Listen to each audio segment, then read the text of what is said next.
11 of the fantasy football season, and here's tight end start sits every matchup this week. Thursday Night Football, Cincinnati Bengals at the Baltimore Ravens. Irv Smith Jr. and Drew Sample, we just haven't seen enough out of both these tight ends week in and week out for them to garner a roster spot in most leagues and equally a start. So this week here versus a solid Raven defense, there sit both of these players. Mark Andrews, he's a start, one of the better tight ends in fantasy football over the last 3 to 5 years. And this week, a good matchup versus a weaker linebacking crew of the Cincinnati Bengal team. We saw Dalton Schultz last week at 11 fantasy points. And Mark Andrews, obviously, we know he's a top-notch route runner and a matchup nightmare, so he's easily a start this week. Pittsburgh Steelers at the Cleveland Browns. Pat Freiermuth, there's a possibility he could return in this game here for the Pittsburgh Steelers, but he's not a tight end I'm going to have confidence in throwing out there in this offense with Kenny Pickett. Just can't be consistent enough to get the football to any of his targets week in and week out. And with a tough matchup here versus the Browns, Freiermuth, if he returns as a sit, and Connor Hayward, we know he's been filling in over the last few weeks, him and Darnell Washington, but they really don't have fantasy value either.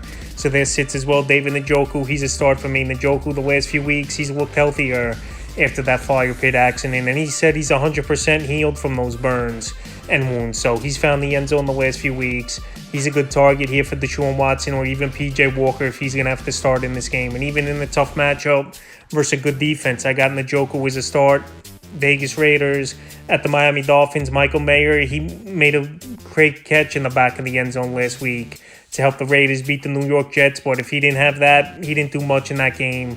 Only one touchdown on the season for the rookie tight end. And this week here versus at the Miami Dolphins, I don't see this offense doing that much for this Raider team for me to have confidence that Mayer all of a sudden is going to be a tight end option each and every week, so he's a sit.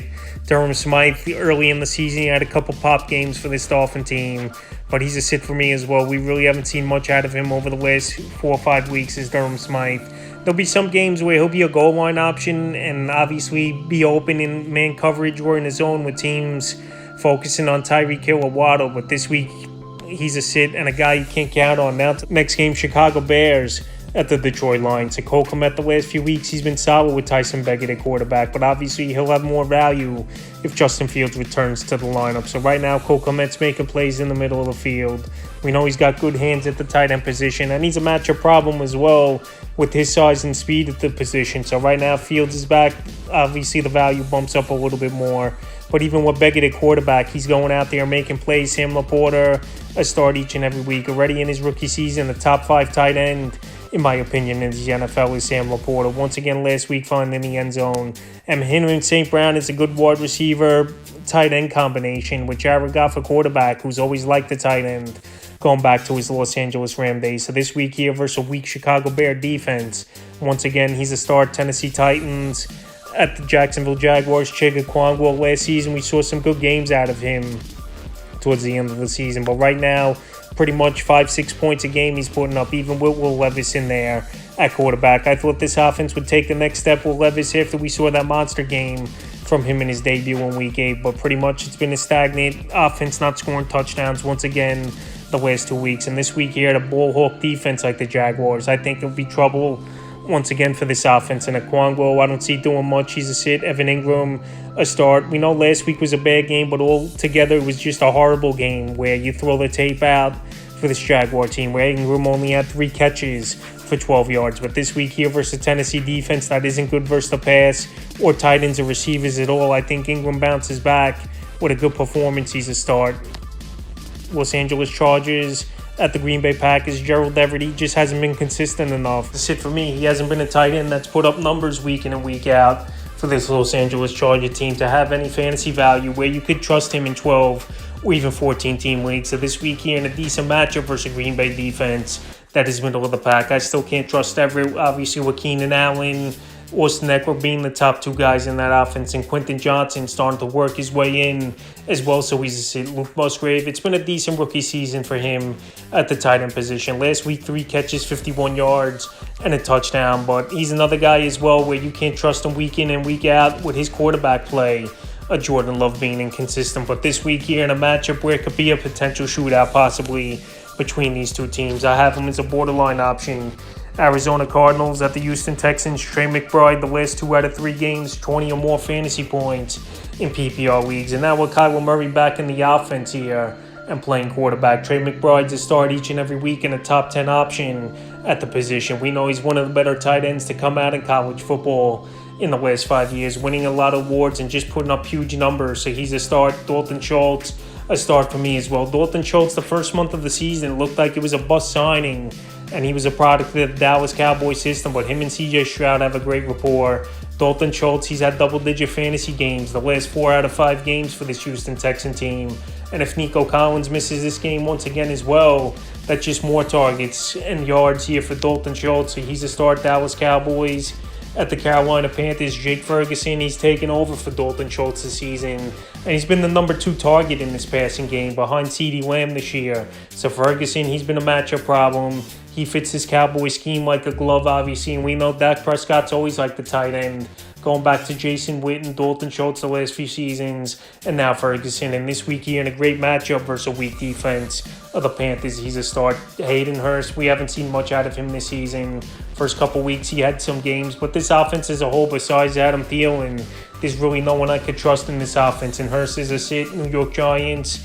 At the Washington Commanders, Daniel Bellinger, he's had a couple decent games, 7 and then 5 fantasy points last week, but he's not a tight end that's going to crack my top 15 this week here in the rankings. But right now, it's a decent matchup with a Commander defense that really hasn't stopped anyone this season. But with the inconsistencies of this offense and a bad offensive line, I got Bellinger as a sit, Logan Thomas as a start. Each and every week, he's putting up top 10, top 15 numbers. He's a matchup problem, big target in the red zone, guy that can work the middle of the field. And the problem with Thomas has only been health throughout his career, but this season he's been healthy, knock on wood. And this week with a good matchup with the Giants, that Jake Ferguson just found the end zone and had a good game. Thomas is a start. Bay Buccaneers at the San Francisco 49ers. I know Cade Otton had a bad game last week, but it seems like he's an every other week type of play as Cade Otton. So this week in a game where they could be trailing early and often and a lot of garbage time, I think Cade Otton could go out there and have a decent performance because he's had over the last 3 out of 4 weeks 8 or more fantasy points in the time he's on. So this week in a matchup at the 49ers, like I said, where they're going to be trailing most likely and have to throw the football 35-40 times, I think Otton can work his way into a decent performance. And he's a big target as well, especially in the red zone at 6'6". George Kittle, the last 3-4 weeks, he's putting up monster performances. After the first 7-8 weeks of the season, it was a pedestrian type of year and not much going on. But now Kittle, he's put himself back in that top 5 conversation in fantasy football at the tight end position. And we know this Buck defense isn't all that great. Their linebacking crew, he hasn't been all that great versus tight ends this season.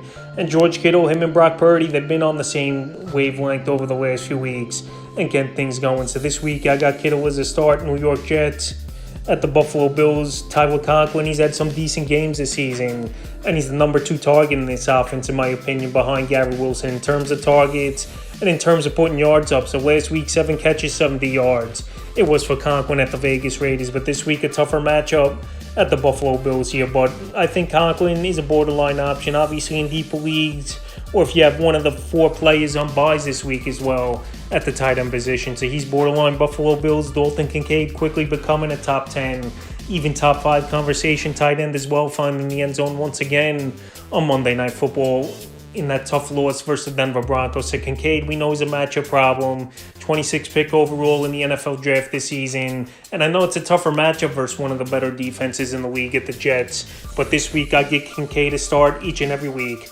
Now, Seattle Seahawks at the Rams division matchup. Noah Fant, really haven't seen much out of him over the last month and a half of the season. Can't trust him in this matchup. And the tight end position, believe it or not, over the last few weeks here, guys have broken out where it's been a sturdier position than it has been in years past. But anyway, Noah Fant, there's games where he's pretty much not putting up any fantasy points. And this week, once again, I don't see him doing much. He's a sit. Tyler Higbee, early in the season, he was having good games. But now with Cooper Kupp back in the mix and Matthew Stafford possibly out in this game, Higbee's another tight end where he was a top 12, 15 option weekly. He's falling out of that with a few guys stepping up. So once again, Higbee's a sit. Sunday Night Football, Minnesota Vikings at the Denver Broncos. TJ Hawkinson, he's locked in as a top 2-3 tight end each and every week. Another monster game last week for Hawkinson, over 25 fantasy points. Him and Joshua Dobbs in the first 2 weeks since Dobbs has been there, been on the same page. And he's a matchup problem, is Hawkinson, working the seam of the field. Safeties can't cover him, linebackers can't cover him. And he's just got that great technique and speed as well of making plays and finding the end zone. Adam Trautman, he's a sit for me. Pretty much this Denver Bronco offense consists of Wilson with checkdowns, Wilson running the football when he picks his spot, but it's built around the run game with Javonte Williams, McLaughlin, and Perine and Courtland Sutton on the outside making plays. So Trautman, we haven't seen much out of him all season, and he's a sit once again. And then the final game of the week, Monday Night Football, Super Bowl matchup, Philadelphia Eagles at the Kansas City Chiefs. So Jack Stoll, he's going to be the starting tight end in this one, where Dallas Goedert obviously out, breaking his forearm. And Jack Stoll, we saw a few decent games out of him last season, but I got to see how he'll be in this. We got to see how he will play in this offense of the Eagles this year, because obviously A.J. Brown, he's having a bigger year than he had last season. Devonta Smith, we know he's always going to make his plays, and Jalen Hurts always picking his spots, running the football. So right now, Stoll, he'll probably be the fourth or fifth option in this offense. And this week, I'd take a wait-and-see approach. He's a sit, and Travis Kelce start each and every week. Best tight end in fantasy football still, in my opinion, even though T.J. Hawkinson and Mark Andrews have definitely given him a run for his money this season. But once again, Kelce in a good matchup versus a banged-up linebacking crew of the Philadelphia Eagles. He's a must-start and possibly the number one tight end once again. So that's tight end start sits every matchup here for week 11 of the fantasy football season.